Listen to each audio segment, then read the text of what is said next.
नमामि धन्वन्तरिमादिदेवं शूराशुरैवन्दितपादपद्मं लोकौजरारुग्भयनाशहेतुं धातारमीशं विविधौषधीनां तं व्योमवाता वनिवारिवह्नि पञ्चप्रपञ्चात्मकदेहभाजं सम्पातसन्तापज्वरज्वारन्तकं नमामि धन्वन्तरिमादिदेवं नवीननीळां वृदकान्तिकान्तं शान्तं हरे द्वादशमाख्यमूर्तिं पूर्तिं शतानां शुमनोरथानं नमामि धन्वन्तरिमादिदेवं नमामि धन्वन्तरिमादिदेवं नमामि धन्वन्तरिमादिदेवं मुनिद्रवृन्दवन्दितं त्रिलोकशोकहारकं सदा सदा पदाहरं नमामि सिन्धुजाग्रतं कलाकलापशालिनं प्रमुक्तमुक्तमालिनं नवीननीरदद्युतिं नमामि चञ्चलाचलं विकल्पकल्पकल्पना विकल्पकल्पपादपम् अनन्तमन्तकान्तकं नमामि शान्तमीश्वरं शुराशुराभिमन्थनं प्रमथ्यमध्यमानव वराभयं गदं प्रदं नमामि सागरोद्भवम् अनाथनाथमाशयं परोपकारविग्रहम् आलोकलोकदर्शनं नमामि तं सुदर्शनं धराधरेन्द्रधीर्जटि किरीटकोटिचुम्बितं पदामृतं द्वयं प्रियं नमामि देवमद्वयम् विशेषशेषकृद्विषकथा विशेषमानुष त्रिदोषदोषशोषकं नमामि तोषकोशकं तमिन्दुकुन्दसुन्दरं दरारविन्दमन्दिरम् अमन्दमन्दमन्दनं नमामि लोकवन्दनम् अमन्दमन्दमन्दनं नमामि लोकवन्दनम् अमन्दमन्दमन्दनं नमामि लोकवन्दनम् नमामि लोकवन्दनम् नमामि लोकवन्दनम्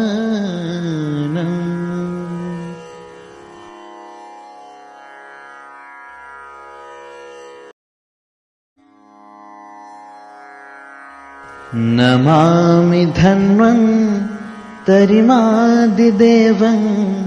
शूराशुरैवन्दितपादपद्मं लोकौजरारुग्भयनाशहेतुं धातारमीशं विविधौषधीनां तं व्योमवाता वनिवारिवह्नि पञ्चप्रपञ्चात्मकदेहभाजं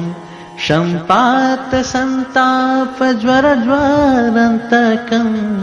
नमामि धन्वन्तरिमादिदेवं नवीननीळां वृदकान्तिकान्तं शान्तं हरे द्वादशमाख्यमूर्तिं पूर्तिं शतानां शुमनोरथानं नमामि धन्वन्तरिमादिदेवं नमामि धन्वन्तरिमादिदेवं नमामि धन्वन्तरिमादिदेवं मुनिद्रवृन्दवन्दितं त्रिलोकशोकहारकं सदा सदा पदाहरं नमामि सिन्धुजाग्रतं कलाकलापशालिनं प्रमुक्तमुक्तमालिनं नवीननीरदद्युतिं नमामि चञ्चलाचलं विकल्पकल्पकल्पना विकल्पकल्पपादपम् अनन्तमन्तकान्तकं नमामि शान्तमीश्वरं शुराशुराभिमन्थनं प्रमथ्यमध्यमानव वराभयं गदं प्रदं नमामि सागरोद्भवम् अनाथनाथमाशयं परोपकारविग्रहम् आलोकलोकदर्शनं नमामि तं सुदर्शनं धाराधरेन्द्रधिर्जटि किरीटकोटिचुम्बितं पदामृतं द्वयं प्रियं नमामि देवमद्वयम् विशेषशेषकृद्विषकथा विशेषमानुषा त्रिदोषदोषशोषकं नमामि तोषकोशकं तमिन्दुकुन्दसुन्दरं दरारविन्दमन्दिरम् अमन्दमन्दमन्दनं नमामि लोकवन्दनम् अमन्दमन्दमन्दनं नमामि लोकवन्दनम् अमन्दमन्दमन्दनं नमामि लोकवन्दनम् नमामि लोकवन्दनम् नमामि लोकवन्दनम्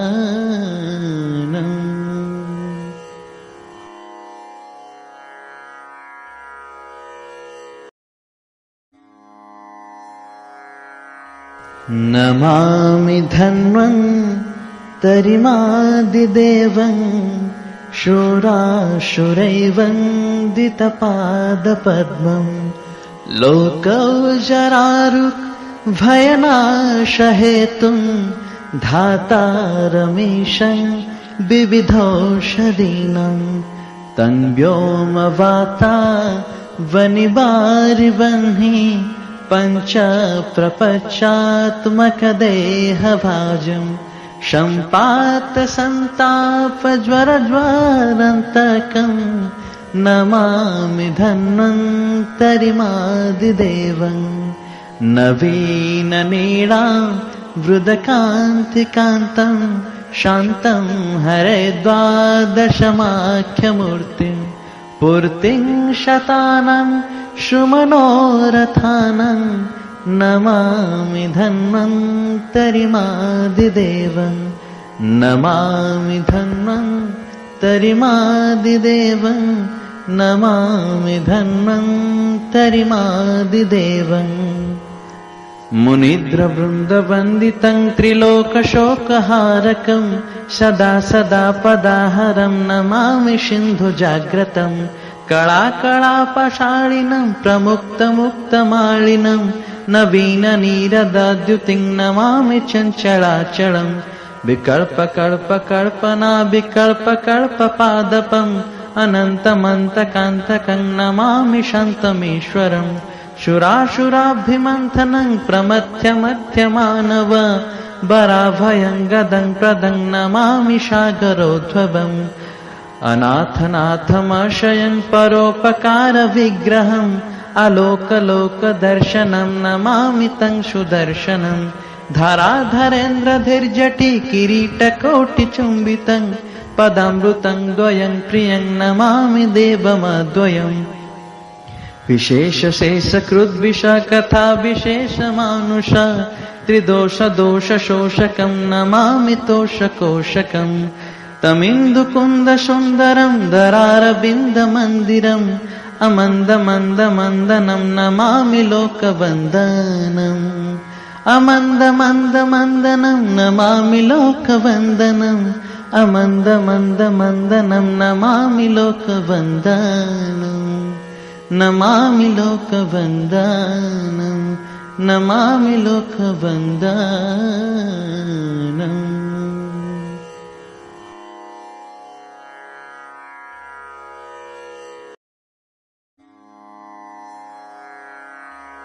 नमामि धन्वन्तरिमादिदेवं शूराशुरैवन्दितपादपद्मं लोकौजरारुग्भयनाशहेतुं धातारमीशं विविधौषधीनां तं व्योमवाता वनिवारिवह्नि पञ्चप्रपञ्चात्मकदेहभाजं सम्पातसन्तापज्वरज्वरन्तकं नमामि धन्वन्तरिमादिदेवं नवीननीळां वृदकान्तिकान्तं शान्तं हरे द्वादशमाख्यमूर्तिं पूर्तिं शतानां शुमनोरथानं नमामि धन्वन्तरिमादिदेवं नमामि तरिमादिदेवं नमामि धन्वन्तरिमादिदेवं मुनिद्रवृन्दवन्दितं त्रिलोकशोकहारकं सदा सदा पदाहरं नमामि सिन्धुजाग्रतं कलाकलापशालिनं प्रमुक्तमुक्तमालिनं नवीननीरदाद्युतिं नमामि चञ्चलाचलं विकल्पकल्पकल्पना विकल्पकल्पपादपम् अनन्तमन्तकान्तकं नमामि शान्तमीश्वरं शुराशुराभिमन्थनं प्रमथ्यमध्यमानव वराभयं गदं प्रदं नमामि सागरोद्भवम् अनाथनाथमाशयं परोपकारविग्रहम् आलोकलोकदर्शनं नमामि तं सुदर्शनं धराधरेन्द्रधीर्जटि किरीटकोटिचुम्बितं पदामृतं द्वयं प्रियं नमामि देवमद्वयम् विशेषशेषकृद्विषकथा विशेषमानुष त्रिदोषदोषशोषकं नमामि तोषकोशकं तमिन्दुकुन्दसुन्दरं दरारविन्दमन्दिरम् अमन्दमन्दमन्दनं नमामि लोकवन्दनम् अमन्दमन्दमन्दनं नमामि लोकवन्दनम् अमन्दमन्दमन्दनं नमामि लोकवन्दनम् नमामि लोकवन्दनम् नमामि लोकवन्दनम्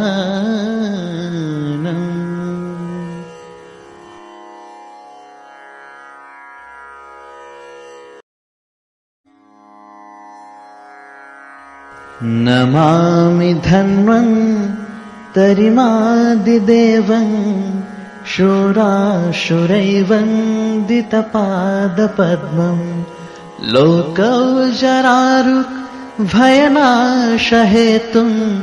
धातारमीशं विविधौषधीनां तं व्योमवाता वनिवारिवह्नि पञ्चप्रपञ्चात्मकदेहभाजं सम्पातसन्तापज्वरज्वरन्तकं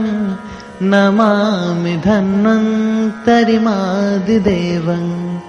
नवीननीलां वृदकान्तिकान्तं शान्तं हरे द्वादशमाख्यमूर्तिं पूर्तिं शतानां सुमनोरथानं नमामि धन्वन्तरिमादिदेवं नमामि धन्वन्तरिमादिदेवं नमामि धन्वन्तरिमादिदेवं मुनिद्रवृन्दवन्दितं त्रिलोकशोकहारकं सदा सदा पदाहरं नमामि सिन्धुजाग्रतं कलाकलापशालिनं प्रमुक्तमुक्तमालिनं नवीननीरदाद्युतिं नमामि चञ्चलाचलं विकल्पकल्पकल्पना विकल्पकल्पपादपम् अनन्तमन्तकान्तकं नमामि शान्तमीश्वरं शुराशुराभिमन्थनं प्रमथ्यमध्यमानव वराभयं गदं प्रदं नमामि सागरोद्भवम् अनाथनाथमाशयं परोपकारविग्रहम् आलोकलोकदर्शनं नमामि तं सुदर्शनं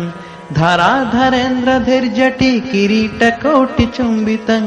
पदामृतं द्वयं प्रियं नमामि देवमद्वयम् विशेषशेषकृद्विषकथा विशेषमानुष त्रिदोषदोषशोषकं नमामि तोषकोशकं तमिन्दुकुन्दसुन्दरं दरारविन्दमन्दिरम् अमन्दमन्दमन्दनं नमामि लोकवन्दनम् अमन्दमन्दमन्दनं नमामि लोकवन्दनम् अमन्दमन्दमन्दनं नमामि लोकवन्दनम्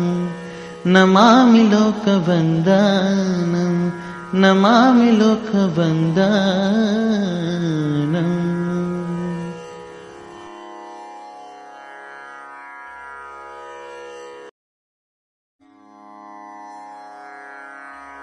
नमामि धन्वन्तरिमादिदेवं शूराशुरैवन्दितपादपद्मं लोकौजरारुक् भयनाशहेतुं धातारमीशं विविधौषधीनां तं व्योमवाता वनिवारिवह्नि पञ्चप्रपञ्चात्मकदेहभाजं सम्पातसन्तापज्वरज्वरन्तकं नमामि धन्वन्तरिमादिदेवं नवीननीळां वृदकान्तिकान्तं शान्तं हरे द्वादशमाख्यमूर्तिं पूर्तिं शतानां शुमनोरथानं नमामि धन्वन्तरिमादिदेवं नमामि धन्वन्तरिमादिदेवं नमामि धन्वन्तरिमादिदेवं मुनिद्रवृन्दवन्दितं त्रिलोकशोकहारकं सदा सदा पदाहरं नमामि सिन्धुजाग्रतं कलाकलापशालिनं प्रमुक्तमुक्तमालिनं नवीननीरदाद्युतिं नमामि चञ्चलाचलं विकल्पकल्पकल्पना विकल्पकल्पपादपम् अनन्तमन्तकान्तकं नमामि शान्तमीश्वरं शुराशुराभिमन्थनं प्रमथ्यमध्यमानव वराभयं गदं प्रदं नमामि सागरोद्भवम् अनाथनाथमाशयं परोपकारविग्रहम् आलोकलोकदर्शनं नमामि तं सुदर्शनं धराधरेन्द्रधीर्जटि किरीटकोटिचुम्बितं पदामृतं द्वयं प्रियं नमामि देवमद्वयम् विशेषशेषकृद्विषकथा विशेषमानुष त्रिदोषदोषशोषकं नमामि तोषकोशकं तमिन्दुकुन्दसुन्दरं दरारविन्दमन्दिरम् अमन्दमन्दमन्दनं नमामि लोकवन्दनम् अमन्दमन्दमन्दनं नमामि लोकवन्दनम् अमन्दमन्दमन्दनं नमामि लोकवन्दनम् नमामि लोकवन्दनम् नमामि लोकवन्दनम्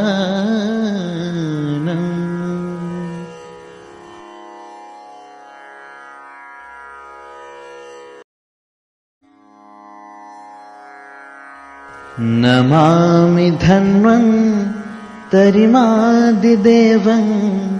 शूराशुरैवन्दितपादपद्मं लोकौजरारुक् भयनाशहेतुं धातारमीशं विविधौषधीनां तं व्योमवाता वनिवारिवह्नि पञ्चप्रपञ्चात्मकदेहभाजं सम्पातसन्तापज्वरज्वरन्तकं नमामि धन्वन्तरिमादिदेवं नवीननीळां वृदकान्तिकान्तं शान्तं